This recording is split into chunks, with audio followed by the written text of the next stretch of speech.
Namibia's film industry is really starting to make waves internationally, with local filmmakers getting noticed for their authentic storytelling and cultural depth. I recently had a conversation with Namibian filmmaker Perivi Katjavivi about his fascinating film, Under the Hanging Tree. Let's check it out.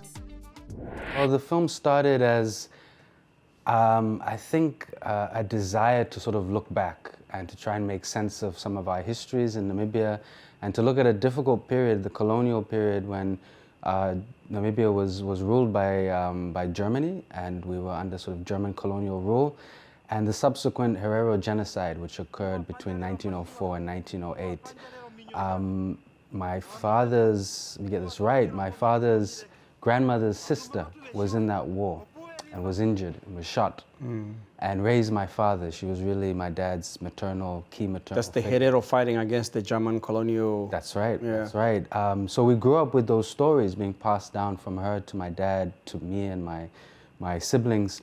So I'd always wanted to make a film that looked at that, but from our perspective of waking up to the past and making sense of it and digging and looking.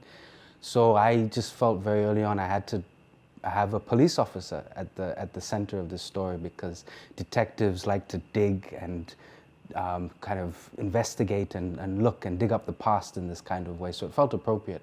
So we developed it then initially as a TV series, then as a film, as a way to kind of, on the surface, you think as an audience you're walking into a film that has familiar genre tropes, and there's a noir or crime detective element, but then it becomes something very different. It becomes a film where somebody coined the phrase, you're trying to decolonize the form. Decolonize the form? Which we were trying to do in a way. So decolonizing film, partly with the form of it, so it doesn't... You append the whole like linear or non-linear structure of the film. Exactly. Yeah. So you think you're watching something that is a traditional cop film, and then it becomes a bit of a slow film, and it becomes a bit experimental and artsy. But then there was, to center some of the early filmmakers from West Africa, like Suleiman Cissé, this idea of centering the traditions of the community and the rituals over narrative and plot. So there are times when you expect, again, sort of certain narrative and plot, tropes from Hollywood filmmaking, but instead you're watching somebody perform a ritual under a tree with fire. Amunjidu. Ohurututu kumaya. No matuve paha. Matu kotora. Ombintu. Jatika mehire tundu.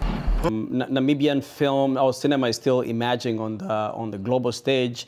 What would you say are some of the unique challenges like filmmakers or storytellers like you still face, and some of the opportunities that are available for young filmmakers that are hoping to embark on this journey of storytelling?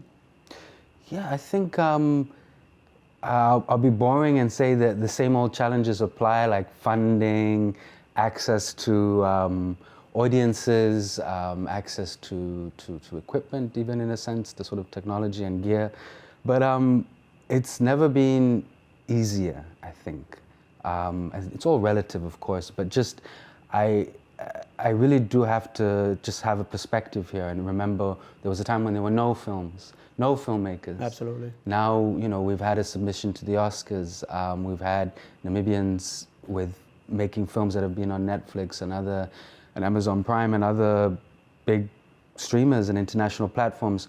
So things have changed dramatically from when I was a kid, if I was to remember